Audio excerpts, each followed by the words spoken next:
Hello viewers, welcome to Abhijit helpline. আজকের ক্লাসে আমরা দেখব অ্যাডোবি ইলাস্ট্রেটরের মধ্যে একটি নতুন পেজ কিভাবে ক্রিয়েট করব আমাদের পছন্দ মতো, এবং সেখানে কিছু বেসিক ধারণা নিয়ে, বেসিক টুলস নিয়ে আমরা আলোচনা করব। তো প্রথমে একটি নতুন আর্টবোর্ড ক্রিয়েট করার জন্য আমরা নিউ ফাইল অপশানে ক্লিক করে নেব। নিউ ফাইল অপশানে ক্লিক করার পর একটি আর্টবোর্ড আমরা চুজ করে নেব। যদি আমরা আর্টবোর্ডের মাপটি, মেজারমেন্টটি চেঞ্জ করতে চাই, তাহলে আমরা এখান থেকে আর্টবোর্ডের মেজারমেন্টটিকে চেঞ্জ করে নেব। মেজারমেন্টটি চেঞ্জ করা হয়ে গেলে আর্টবোর্ডের যে ওরিয়েন্টেশনটি আমরা যদি লম্বা দিকে রাখতে চাই, তাহলে প্রোটেক্ট অবস্থায় ক্লিক করব। যদি ল্যান্ডস্কেপ অবস্থায় অর্থাৎ চওড়া দিকে রাখতে চাই, তাহলে ল্যান্ডস্কেপ অবস্থায় ক্লিক করব। এখন আমরা যেহেতু একটি আর্টবোর্ড নিতে চাইছি, সেজন্য আমরা এখানে 1 রাখার পর ক্রিয়েট অপশানে ক্লিক করব। তাহলে আমাদের সামনে একটি আর্টবোর্ড ওপেন হবে। ইলাস্ট্রেটরের মধ্যে টুলবার সেকশন থেকে এই প্রথম দুটি টুল, যেটি হচ্ছে আমাদের সিলেকশন টুল বা একটি হচ্ছে ডাইরেক্ট সিলেকশন টুল, এই দুটি টুলস নিয়ে আজকে আলোচনা করব। তো এই দুটি টুলস নিয়ে কাজ করতে গেলে আর্টবোর্ডের আমাদের কিছু শেপ বা ছবির প্রয়োজন। শেপ ড্র করার জন্য আমরা টুলবার সেকশন থেকে শেপ টুলটি নেব। এখানে বিভিন্ন ধরনের আমরা শেপ পাবো। যে কোনো একটি শেপ চুজ করার পর আমরা যদি আর্টবোর্ডের মধ্যে ড্র করতে চাই, তাহলে আর্টবোর্ডের যে কোনো জায়গায় আমরা মাউসের লেফট ক্লিক দিয়ে ক্লিক করে ধরে থেকে মাউসটিকে যদি ড্র্যাগ করি, তাহলে আমাদের সামনে একটি নতুন শেপ ড্র হবে। এই শেপটিকে আমরা যদি এখন এক জায়গা থেকে অন্য জায়গায় মুভ করতে চাই, তাহলে আমাদের এই টুলবার সেকশন থেকে সিলেকশন টুল নিতে হবে।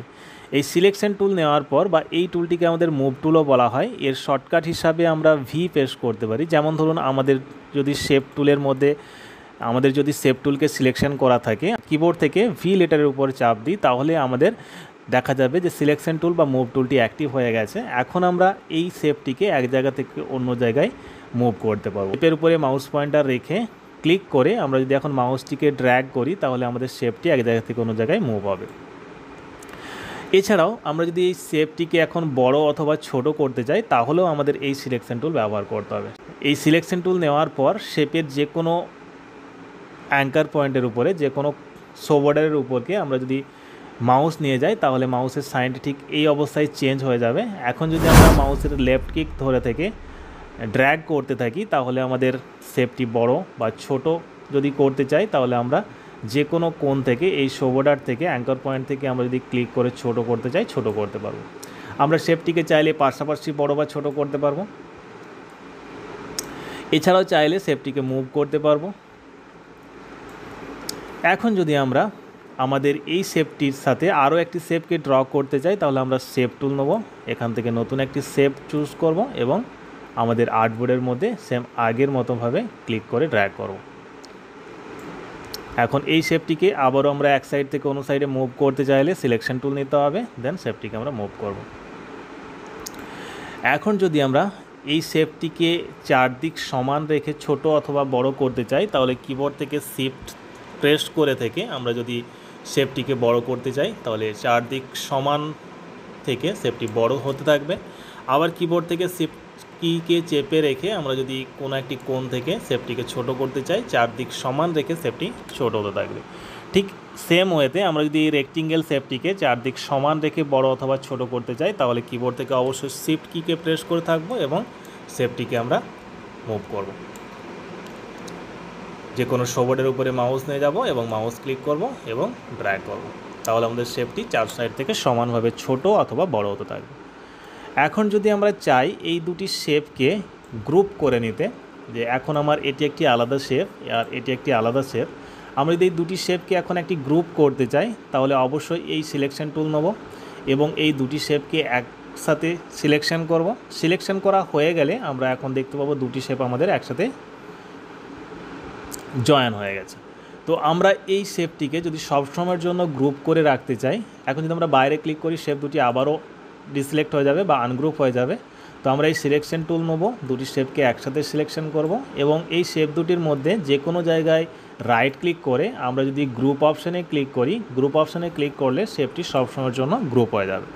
এখন আমরা এই শেপের মধ্যে সিলেকশন টুল নিয়ে যদি ড্র্যাগ করতি, সিলেকশন টুল নিয়ে যদি এই শেপটিকে এখন আমরা এক জায়গা থেকে অন্য জায়গায় মুভ করতে চাই, তাহলে দেখব দুটি শেপ একসাথে আমাদের মুভ হচ্ছে। এখন যদি আমরা এই শেপটিকে একটি কালার দিয়ে ফিল করতে চাই, তাহলে অবশ্যই আমাদের সিলেকশন টুল নিতে হবে, দেন এই শেপটিকে সিলেকশন করতে হবে। সিলেকশন করা হয়ে গেলে কালার প্যালেট থেকে যে কোনো ধরনের কালার নিয়ে আমরা শেপটিকে ফিল করতে পারি। আমরা কালার দিয়ে ফিল করার সাথে সাথে দেখতে পাচ্ছি দুটি শেপ আমাদের একই রকম কালার হচ্ছে, কিন্তু আমরা যদি চাই যে এই ইলিশ টুলটিকে একটি আলাদা ফিল করব এবং নিচের রেক্টেঙ্গেল শেপটিকে একটি আলাদা ফিল করব, ফার্স্ট টাইম এই দুটি শেপকে সিলেকশন করব। সিলেকশন করার পর এর উপর রাইট ক্লিক করব, দেন আনগ্রুপ করে নেব।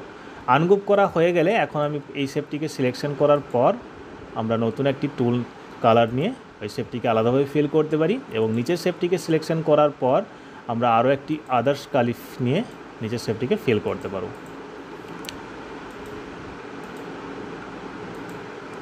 এইভাবে চাইলে আমরা আমাদের শেপগুলিকে ফিল করতে পারি। আমরা পুনরায় যদি এই দুটি শেপকে আবারও গ্রুপ করতে চাই, অবশ্যই সিলেকশন টুল নেব, দুটি শেপকে একসাথে সিলেকশন করব, শেপের উপর রাইট ক্লিক করব, দেন গ্রুপ অপশনে ক্লিক করলে শেপ দুটি আমাদের আবার গ্রুপ হয়ে যাবে। এখন আমরা দেখব ডাইরেক্ট সিলেকশনের কাজ কি। ডাইরেক্ট সিলেকশনের কাজ হলো যখন আমরা কোনো শেপকে আমাদের আর্টবোর্ডের মধ্যে ড্র করব এবং ড্র করা হয়ে গেলে আমরা যদি চাই যে এই আর্টবোর্ডের মধ্যে তৈরি শেপটিকে আর্টবোর্ডের মধ্যে ড্র করা এই শেপটির কোনো একটি অংশকে আমরা মডিফাই করতে চাইছি, তখন আমরা ডাইরেক্ট সিলেকশন টুল ব্যবহার করব। যেমন ডাইরেক্ট সিলেকশন টুল নিয়ে এখন যদি আমরা যেহেতু আমাদের এই রেক্টেঙ্গেল শেপটি সমস্ত অ্যাঙ্কার পয়েন্টগুলি সিলেকশন অবস্থায় আছে, আমি যে কোনো একটি অ্যাঙ্কার পয়েন্টকে ক্লিক করে যদি মাউস মুভ করি তাহলে দেখতে পাবো সমস্ত কোণগুলি আমাদের রাউন্ডেড হয়ে গেল।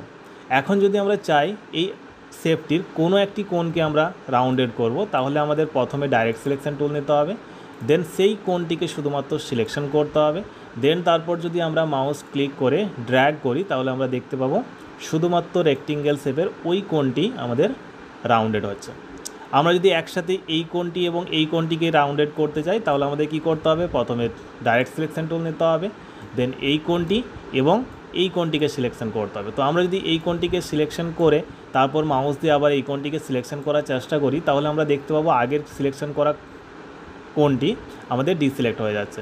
তো সে কারণে কোনো একটি কোণকে সিলেকশন করার পর কিবোর্ড থেকে শিফট ধরে আদার্স একটি কোণকে সিলেকশন করি, তাহলে আমরা দেখতে পাবো দুটি অ্যাঙ্কার পয়েন্ট সিলেকশন হয়েছে। এখন আমরা যে কোনো একটি অ্যাঙ্কার পয়েন্টের উপরে ক্লিক করে মাউস ড্র্যাগ করলে আমরা দেখতে পাবো দুটো সাইড একসাথে আমাদের রাউন্ডেড হচ্ছে।